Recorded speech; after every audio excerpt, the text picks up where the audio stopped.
Well, good morning, everyone, and welcome to Esop Centre's Esop Sofa. We're going to be talking about some hot topics focused to a large degree really on newspad.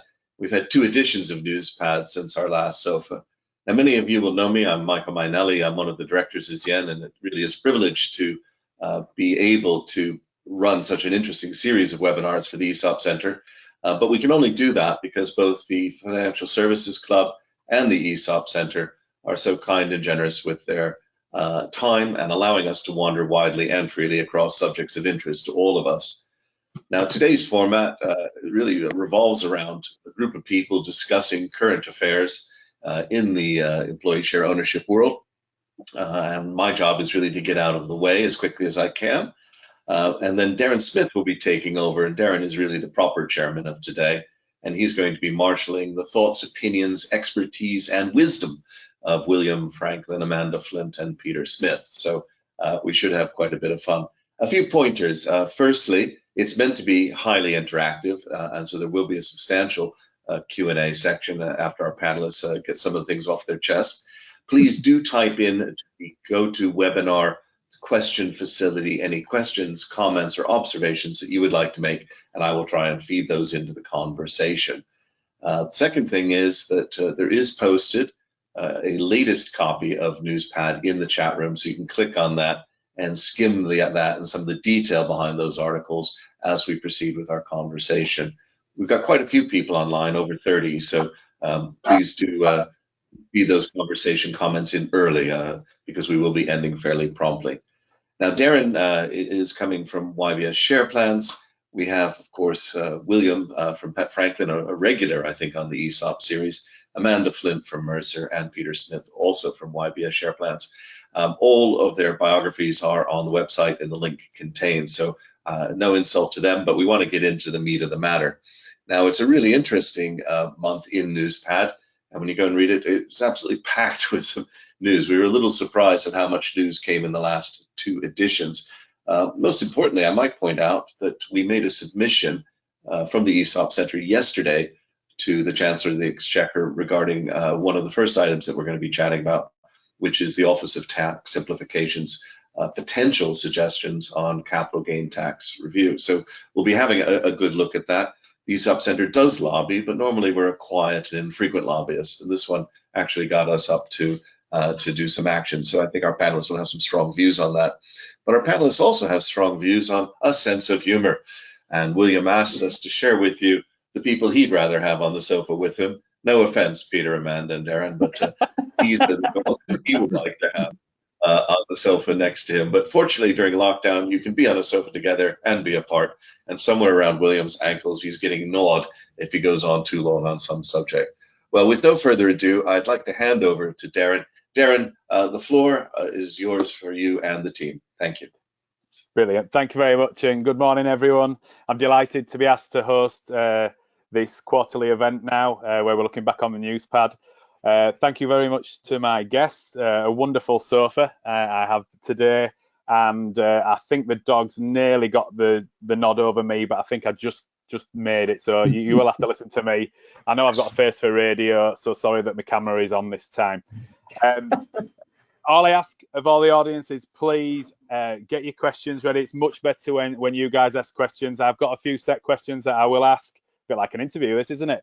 For 20-25 minutes. We'll go through those, and then I'll open the floor to the audience. So my challenge to you all is, can you ask a question that the panel have to take away and investigate? That's your challenge.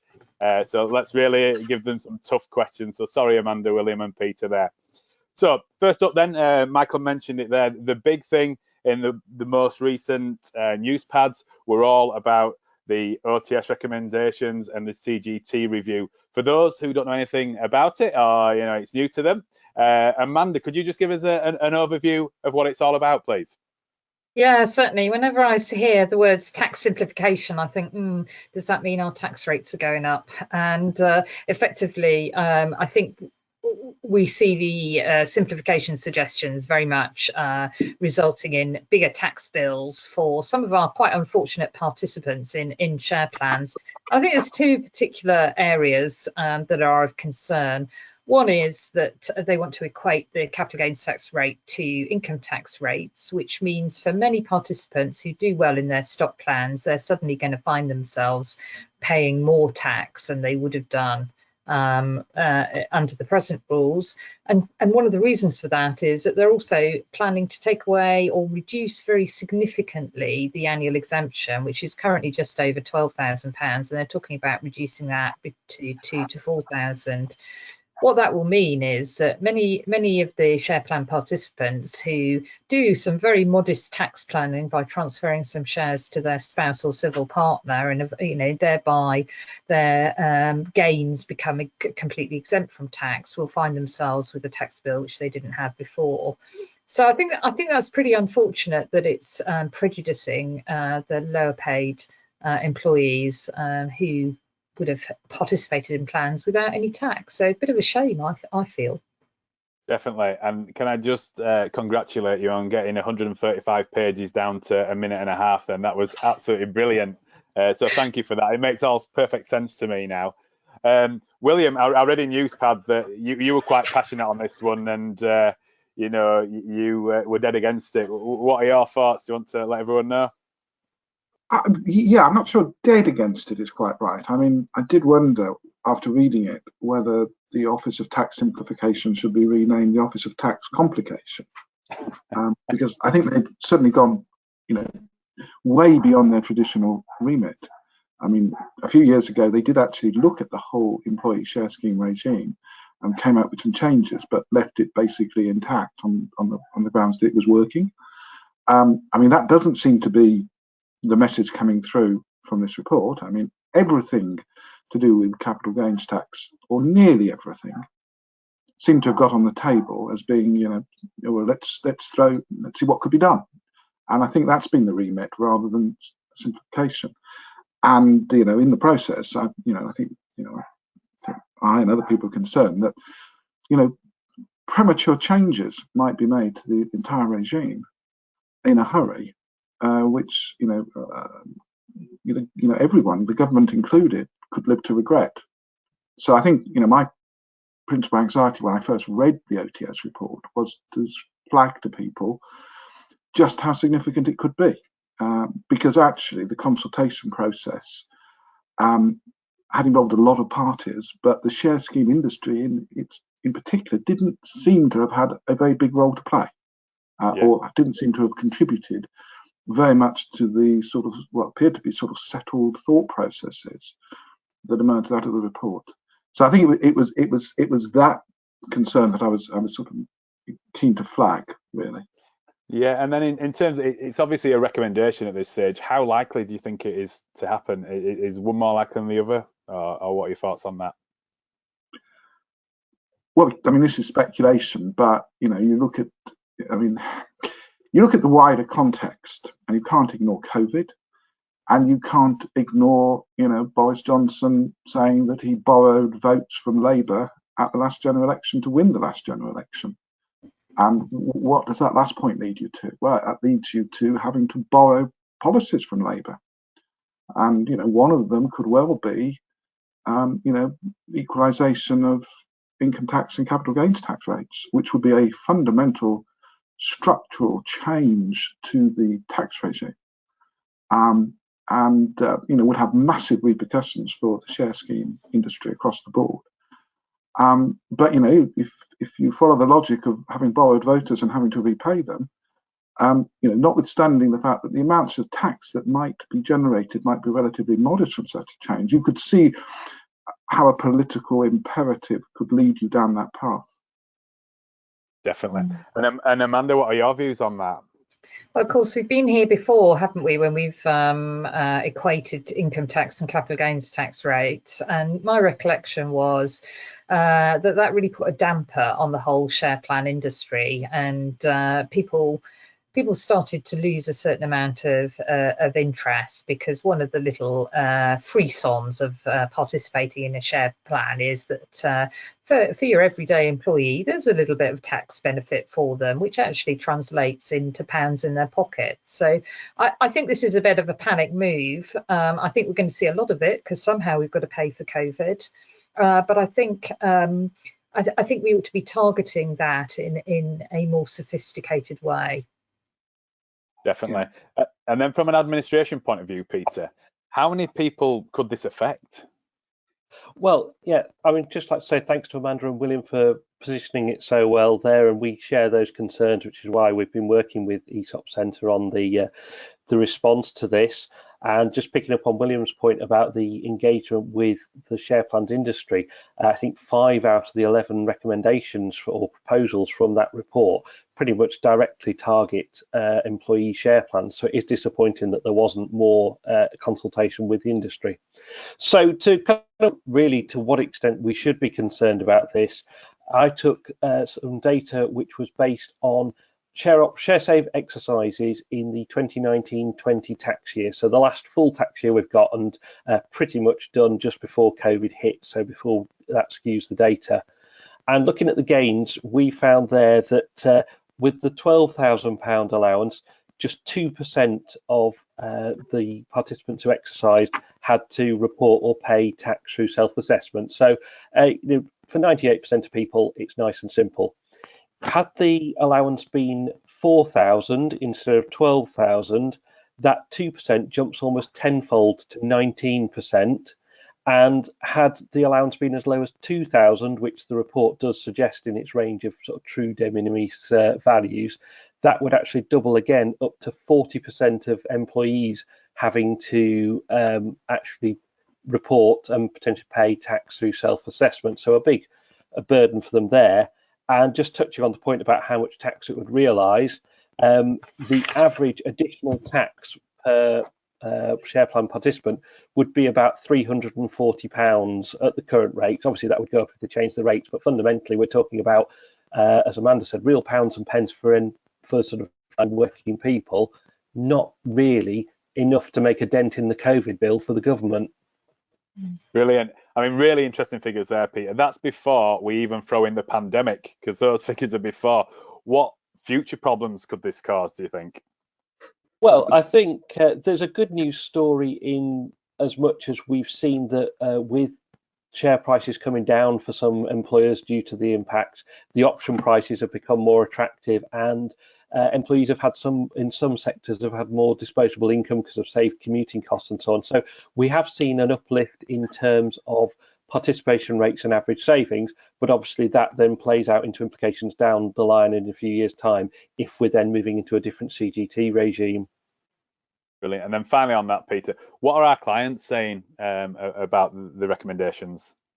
Well, we've had a few themes come back from that. So we've had some practical ones, just concerns about the burden for employers and administrators in terms of communicating it. Would it be potentially off-putting for the employees and drive down take-up? There's also quite a lot of concerns, points of principle that after years of encouraging greater employee share ownership, but government encouraging that from companies, this feels like a U-turn.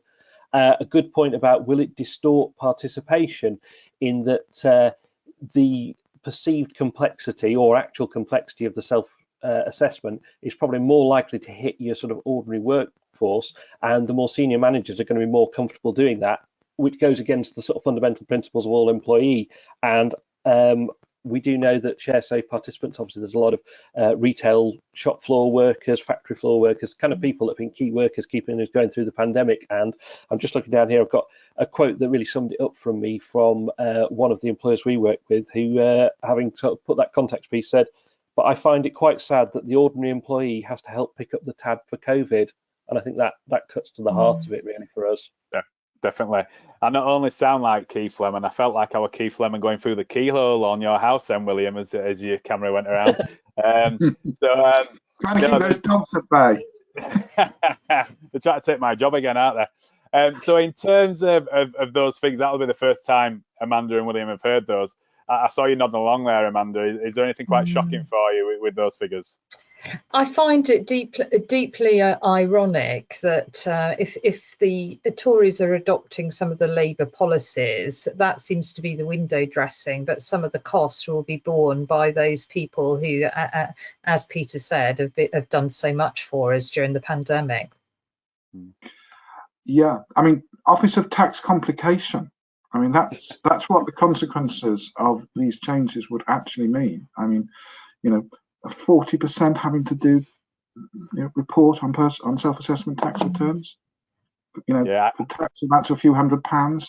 I mean, the actual admin costs for the revenue and for the individuals concerned, will not be insignificant. So, So I mean, I think it's a very powerful argument, and as I said, that's why I thought about renaming it the Office OTC. Well, I think that might go viral now, William. I think I can see hashtag OTC going around. Michael, have you joined us? Have we got a question, have we? Yeah, Tim Baker's curious and says, good morning. Do the panel think that if there are CGT changes, then indexation of gains should be reintroduced? Well, I mean, it's interesting you mention that, because of course, when Amanda said we have been here before, I mean, we have had a tax regime where there was broadly an equal rate for income tax and capital gains tax, and it was actually under the Conservatives. It was introduced by Nigel Lawson back in 1988, and it pretty much stayed in place until 1997 and the new Labour government, when they brought in taper relief. In that era, of course, it was modified by indexation. So the capital gain was, discounted for inflation. But at the moment, of course, we live in an era of very low inflation. How much longer, people speculate, but we live in an era of relatively low inflation. So indexation in itself doesn't look like it would make a sort of material difference to the amount of tax paid, at least for a while. Yeah, and Ian Harris makes a point as well related to the administrative costs and burdens. He says there are strong practical arguments against reducing the allowance to de minimis. It would almost certainly cost more to collect the additional tax and the tax raised, as so many of those £340 tax bills would result from people completing self-assessment, where otherwise they don't need to submit tax returns at all. So the HMRC would be bringing a lot of this onto itself. And he's just curious, does the panel have any views on likelihood and probability of this going forward, or was it just a kite that's going to be buried? Who's got the crystal ball? Go on, Amanda. I was going to say it's very difficult to say. I think if I were a betting person, which I'm not, I would say that they were probably likely to introduce at least some of these reforms. I'm not sure how much, given some of the comments in the report, I'm not sure how much they've listened to some of the input on the consultation. Yeah, I mean, I think my impression is that Bill Dodwell, the OTS, was given by Sunak a remit to think widely and come up with any possibilities. There's one or two very interesting areas he did not cover, but pretty much everything has been talked about in terms of capital gains tax, including, doing away with the rebasing to market value on death, which would be a huge structural change to the whole CGT regime. Are they going to do something? Well, I think the answer is yes.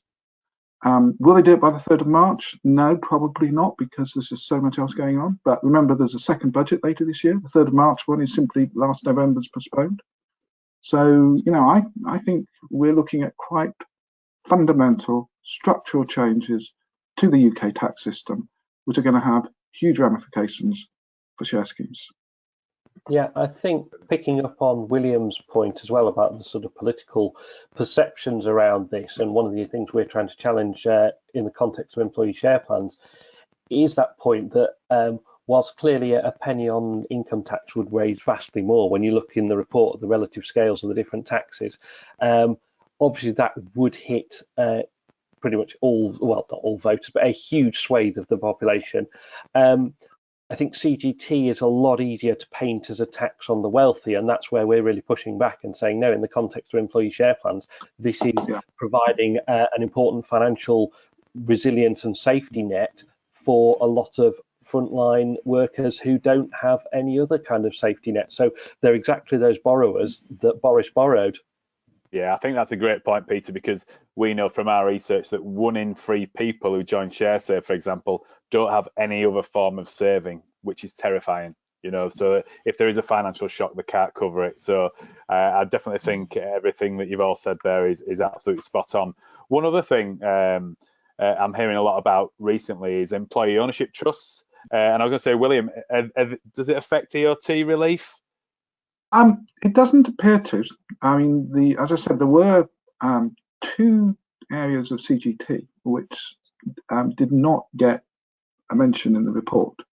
One, very curiously, was carried interest for investees in private equity-owned companies. Interesting that that wasn't covered. But the other thing that wasn't covered was EOTs. Selling retiring entrepreneurs, selling their businesses to a trust for their employees, which is a different kind of employee ownership. It's about employee ownership indirectly through a trust for businesses that are stable and sustainable rather than in a growth phase and where the owner wants to exit. So it's a very different position in the servicing a very different part of the economy. And I mean, the legislation is still relatively new, 2014. It's just building momentum. I think it is changing. I think it is changing the landscape for retiring entrepreneurs in a profound way, and probably in a very good way in terms of getting greater wealth being spread. At the moment, the tax relief that's being lost is relatively modest. They're not being used abusively to any great extent. In some areas maybe, but not to a great extent. So I think at the moment it looks as if that's an area that the government and HMRC have got a lot of other things to focus on, where they can perhaps make a bigger return. Brilliant. Thank you, William. I think we could talk all day about OTS, and I think we're all passionate about it. What I'll do now is I'll move on to some more questions. What I will say, get your questions in, guys, on the chat, and we'll come back to those at the end, and we can really pick out anything else that you can spot as well. So next thing in the newspad, there was a lot about obscene bonuses and talks of windfall gains. Amanda, what are your clients doing to protect from windfall gains and upsetting people? What are you seeing? Yeah, I think that report is not typical, actually, and there are some isolated incidents which raise eyebrows. But the feedback that we've had from institutional investors is that they've been really impressed with the response of management teams to the pandemic. And really, the focus has been on putting their employees first, protecting pay if they can, protect jobs, not always possible, of course, and trying to protect bonuses. So we've seen a variety of things. We've seen non-payment of bonuses. We've seen people taking pay cuts, even albeit on a temporary basis. We've seen repaying of furlough. So I think generally, might not be a very popular thing to say, but generally management teams have been bending over backwards to try and make sure that their businesses survive and indeed thrive. Yeah, and sorry, were you going to say something there, William? Yeah, I mean, I think that sounds right. I mean, my impression in terms of just pure share schemes is that activity in terms of putting in new schemes has slowed appreciably as a result of COVID. This is not the time to be seen to be doing that. And so that whole level of activity has slowed appreciably. There's been quite a lot of activity about working out what can be done with existing arrangements if and when they mature. Different question. I think, I mean, I don't know if it's a straw in the wind, but we've started to see some quoted companies, some of the smaller ones that have proceeded with new share schemes, inverting the normal order, where the normal order is you first put in the share arrangements for the executives, and then the troops come later. Yeah. I was actually seeing situations where they've inverted that order, where they put in new schemes for the troops, and then when those are in place, they turn to the executives. Which may just be a temporary phenomenon of COVID, or maybe we will see more of that.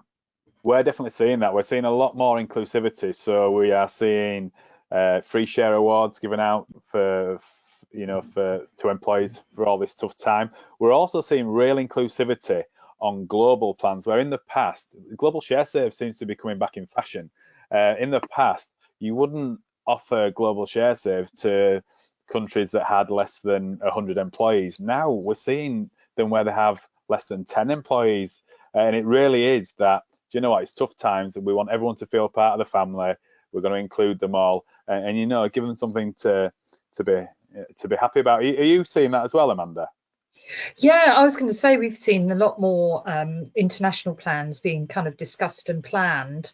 And I think, you know, if there's a sort of silver lining to the dreadful cloud, it is that we've all been in the same boat all over the world. We've all suffered. And actually, again, management teams, again, from companies in different countries, not just the UK, are thinking about how they can use that feeling of family to help people through this difficult period. Yeah, we've seen it, and sorry, Peter, go on. Well, I was just going to say, I think there's also a sort of financial well-being element. That's something that we've been talking about for a few years now, but it was all the sort of hypothetical, what if one employee's car breaks down and they can't get to work kind of thing, whereas this has really highlighted those, like just in the UK alone, millions of workers that don't have financial safety net. And so employers are seeing, as well as that initial engagement and motivation piece, once you get to sort of maturity point, people are getting lump sums of money that they can then put aside to give them that safety net. That is also all part of the piece of really kind of looking after people and enabling people to kind of keep going and put back into the business and keep things going through the disruption, and then as we climb out the other side. Definitely. I think, William, just to let you know as well, what we're seeing a large increase in is share incentive plans. So share SIP, not as much, but SIPs seem to be really picking up the back end of last year, early this year with COVID, and a lot of free shares, like I say. Peter, please tell me it's not all doom and gloom. What have you got me some good news? Well, yes. So around the savings, I touched on in an earlier response, obviously, about option prices. The other bit is the sort of reflection people have had on spending and what's discretionary spending and what is truly essential. So the ONS put out some research last summer that estimated that during lockdown, the average UK household was spending about £182 less per week. So to put that in context with ShareSave, where we know that the average contribution is about £158 per month, and you can see there's a potential for the growth there. Obviously, as we come out of lockdown, there'll be a bit of a rebound as people will rush to be able to go out and eat out and so on, and the government's probably going to want to try and encourage us all to go out and spend and get the economy going. But if we could just persuade people to sort of that £182 a week to resume £172 of it and put the other £10 a week aside to ShareSave or whatever, or SIP, that would be a real material jump in terms of the commitment there. And people, there's various research showing that, you know, people are looking to preserve some of the good habits that they've had to adopt during the pandemic. In the Smith household, as in Darren Smith household, with 3 children and no relation. Yeah, no relation. We're like Arnie and DeVito. No, so you know, in the Smith household, I can assure you there is no saving. The Amazon driver is on first name terms with me. My wife is just constantly purchasing, so I might just have to show her those results. But yeah, no, thanks for that, Peter. It's come up to a time where now I'm gonna ask one more question, but I'm going to be coming back to Michael to see if we've got any questions in chat. So please do fire out any questions, you know, in general or anything. We've got some great experts on the panel here. So Amanda, for the last question before we go to the audience, we've managed to go through the majority of 2020 without saying the B word, the amazing Brexit. Who'd have thought that at the start of 2020? What are you seeing? How's it affecting us? What do we need to be aware of in 2021? I think the one of the impacts is you're talking about having more international plans. Well, I think there is very much a looking outwards viewpoint from companies, and we've talked about you know, the kind of corporate glue of having an international plan. I think there's something slightly more sinister going on as well, that the UK was like the springboard for Europe. And we're finding fewer, particularly US companies, taking that view. But I think in terms of operating plans internationally, we mustn't lose sight of the fact that dealing with Europe's quite easy. It's a block. And effectively, we may not be in that block anymore, but the rules are relatively consistent. So actually, in terms of operating share plans, Brexit might make the UK a little bit more difficult, but other countries not so much. And I think we're in pretty much a holding pattern at the moment. It'll be interesting to see where we go. Yeah, William, what are you seeing? Well, there's all sorts of ways one could look at this issue, but the way I would sort of look at it at the moment is to think a bit about the implications for voting rights. I mean, Newspad picked up on the fact that voting rights are having to be removed for UK shareholders in order to meet EU regulations, and that was specifically in the connection with the airline industry, where there were special regulations there. I mean, so I'm not so sure that this is necessarily all Brexit related, but there is a sort of link, particularly with the point about that Amanda was saying about wanting to look outwards more, or at least seeking to. I mean, I think there is an issue developing for share schemes about voting rights, and not just to do with the EU, but more widely, because I think the government has clocked that the FTSE 100 as a sort of index compared with, say, other indices around the world, the composition of the FTSE 100 is a bit problematic. You know, it's got oil companies, banks, retail, commercial property. These do not sound like the sectors you want to be investing in long term. And so the FTSE 100 is, you know, I think there is a pressure to try and reinvigorate that with a new generation of large tech companies, some of which are in the UK, some of which are from outside, but listed in the UK. And those companies have a desire to retain control, at least the founders do. So they have a desire not to hand over share rights to investors or employee shareholders in the same way. And I think the government has sort of clocked this, and there's, as you know, currently a consultation exercise underway about changing the listing requirements for UK quoted companies to allow dual classes of shares without voting rights, which is something that in the UK is very unusual and goes counter to the whole culture that we've had for many years, and indeed the whole culture of employee ownership potentially. So I think, you know, on the horizon, as you know, the government tries to position the UK as a buccaneering economy outside of the mainstream, attractive to investors in some way or other, they're going to be looking at these sort of things, and they will have repercussions for the whole idea of employee ownership. Brilliant. Well, we were talking about that before the event, weren't we, Amanda? Do you want to share your thoughts as well? Yeah, so it's quite a surprising trend when you look at it through the lens of the employee, because most of the recent trends have been around kind of more equilibrium in the relationship, particularly between management and employees. So we've seen things like a real pressure to ensure that pension contributions are commensurate in terms of percentage. We've seen, you know, no pay rises for the top boss if the workers haven't had a pay rise. So it seems quite curious that there is this potential disenfranchisement of employees from what it means to be a shareholder, really. So slightly surprising, I think, and really the employee element of the share ownership, I don't really think is a big challenge to the owners.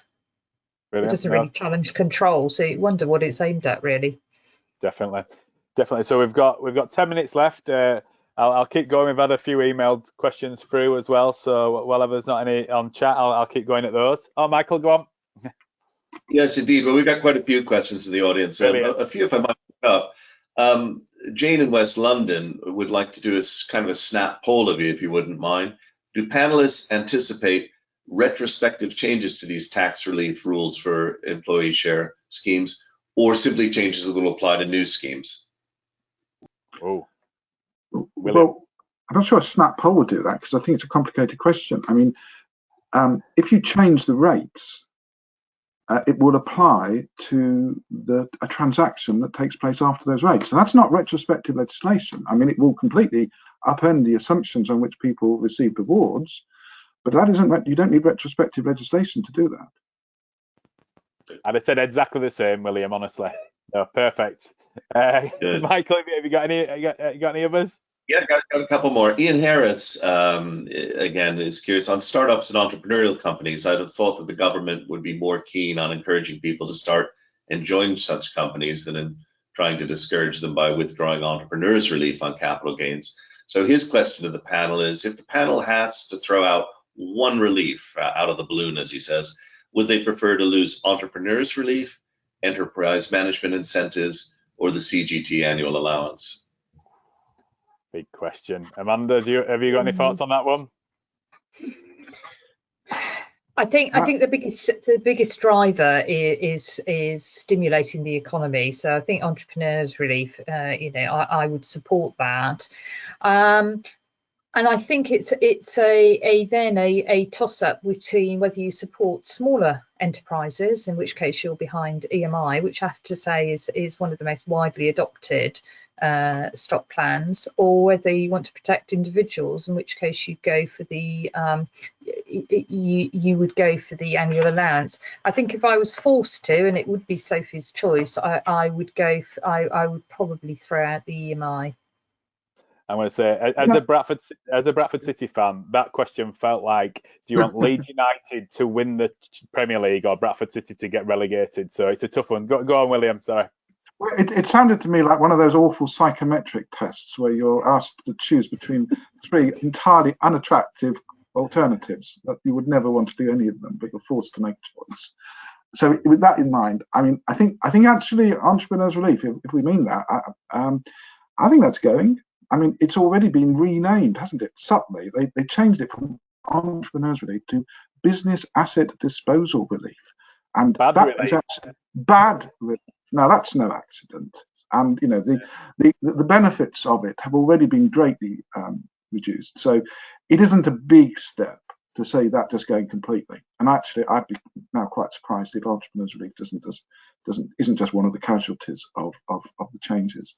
So I think you then set up an interesting choice about EMI versus the sort of CGT. capital CGT allowance. And that's a very interesting dilemma because, as we pointed out, the CGT allowance benefits a lot of employees for a small amount.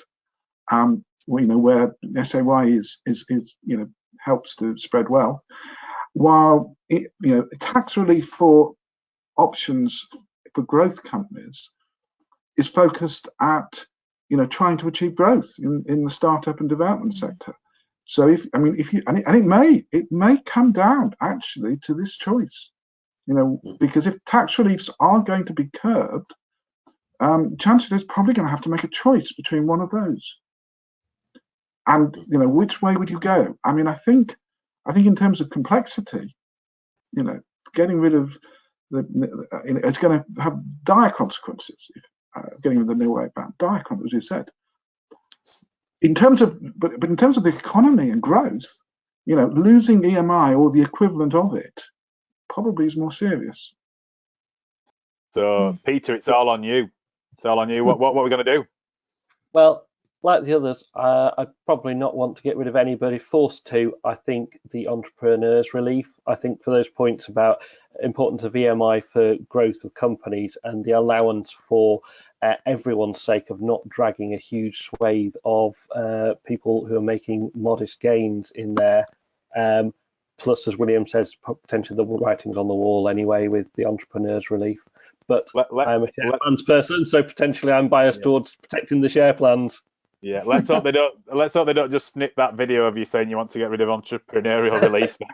Michael, is there any more questions? I think we have time to just take two more. We often talk about the B word as Brexit, but I was on a program the other day and I made the mistake of not saying COVID, but saying Bovid, and I think everybody was worried that the next flu would be coming from cows.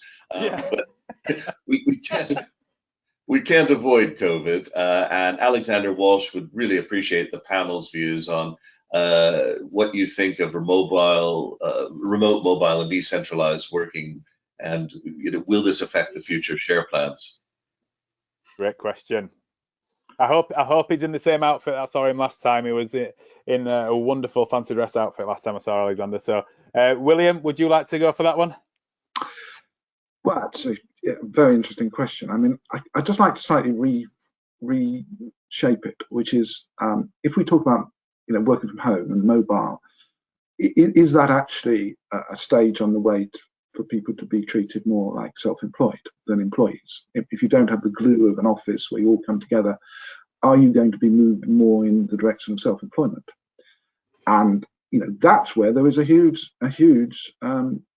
divide between employees who can benefit from employee share schemes and the self-employed who can't, and maybe rightly can't. So I think, yeah, I mean, if there's a big challenge here. If I'd want this in one way, home working may push more people into self-employment.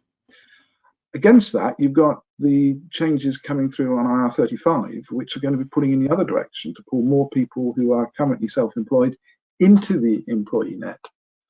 And so I think actually it's going to be, again, another one of these playoffs between those two competing forces to see what the impact is in terms of employee share schemes and the number of people who can participate, because that is one of the challenges of the OTS report, that not enough people are really benefiting from employee share schemes. There's a lot of people who don't, who miss out, and that is underlying one of the arguments that maybe you could dispense with these, which we have to counter. Brilliant, thank you very much. Go on, Peter. Sorry, jumping the gun there. I actually think I'll take a bit more optimistic view than William, although I think they're all valid concerns there. I would argue that actually losing some of that glue of the office underlines the importance of the employee share plan as the glue of the organisation and making people feel part of that bigger whole rather than just a sort of semi-autonomous kind of contractor type of arrangement where everyone's working individually. So I think that it certainly gives an opportunity to strengthen the case for employee share plans and to tackle some of those wider issues where there's all around the gig economy and so on. There's questions about who actually gets to participate. And I think we are fortunate at least that this has happened now rather than even perhaps just 5 years ago when a lot of the communication challenges would have been a lot more significant. We've done a lot of work over the last few years, switching from your old traditional paper documents to mobile device friendly animations that are a minute or two long just to help explain key concepts. So I think we actually are well placed in terms of having the technology to reach people even at home, and a stronger case than ever for doing so. Brilliant. And Peter, everyone works on share plan sales, so that's a great answer. Go on, Michael. Last question, then. Let's see if we can get one for Amanda. It is indeed, Darren, and in a funny way, I think it picks up on Peter's point. Fred Hackworth, who compiles Newspad so well, is on the line at the moment, and I happen to like his international section. It's a reminder that we often get into our little bits about our chancellor and our tax regime, but there's a big world out there, and employee share ownership is a rich part of it. He had a really interesting article about SK Pharma in Korea. This is a pharmaceutical firm that something like 40 of its 200 staff walked out when they received a $1.35 million payout, which shows that people care in a perverse way, I might say, that when they get it, they do notice it. But I'd like to look a little bit abroad at our closing question. Benjamin Meyer points out, with Reddit users recently boosting the stock of GameStop in an attempt to take on Wall Street, should efforts be made to prevent mainstream market manipulation happening in the future? Panelists, thoughts on that? Who would like to take that one? That's a great question. I don't want to throw anyone under the bus on that one. So I'll jump in straight away if that helps. I mean, I think there's a tension here, isn't there, between having an open market environment and manipulation.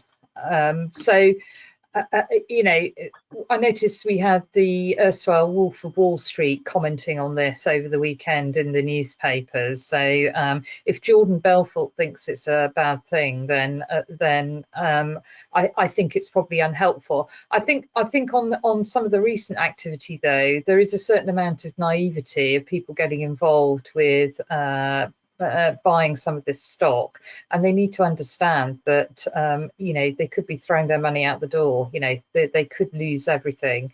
So I think generally market manipulation is really unhelpful, whereas a valid entrepreneurship in the markets is what keeps them going. So brilliant. Okay. And then, Michael, what I was going to say before we move on is that we're hopefully doing these every quarter. If anyone in the audience would like to be on this panel, can I just say these guys have been fabulous. So you can see it's nice and relaxed. We won't try stump you too much, but yeah, if anyone would like to join the panel next time, please get in touch. We'd love to have you on. But thank you very much, Michael, for the opportunity. Well, Darren and panelists, you make it look relaxed, but I know you put a lot of preparation into it, so thank you. And thanks again to Fred for providing a great base of material from which we can work, and looking forward to it. Just a reminder in closing, firstly, there are a lot of resources on the site, as well as newspad in the FS Club area. We also have an ESOP bulletin picking up news from around the world. I'd like to thank you all for listening. We've got quite a bit coming up. Tomorrow we'll be talking about crypto and digital assets with Lawrence Wintermeyer. That's been a particularly popular program, so do get in quickly. We may run out of space. We only have a limit of about 1,000 on the number of people we can have online. We'll be looking at, as AI moves up, is this actually something you can rely on in terms of accuracy? Anyway, do check out the website. That's the easiest way to look at things. But if I can, I'd just like to close very much by thanking our panel. All four of you have done a great amount of work at getting this together, and we genuinely do appreciate it. And we're looking forward to having another session, as Darren says, in a few months. So do contact us. And Darren, we hope you'll lead us through that one as masterfully as you've done the last few. Unfortunately, I can't open the floodgates of applause, but I do have a little applause-o-meter here, my Korean karmic clapper. And that will just have to do for the rich applause you would have gotten if we hadn't been in COVID, or as I say, COVID. But looking forward to it. We'll see you all again soon. Thanks for your hosting as well. Yeah, thank you, everyone. Thanks very much. Bye. Bye-bye. Thank you. Bye.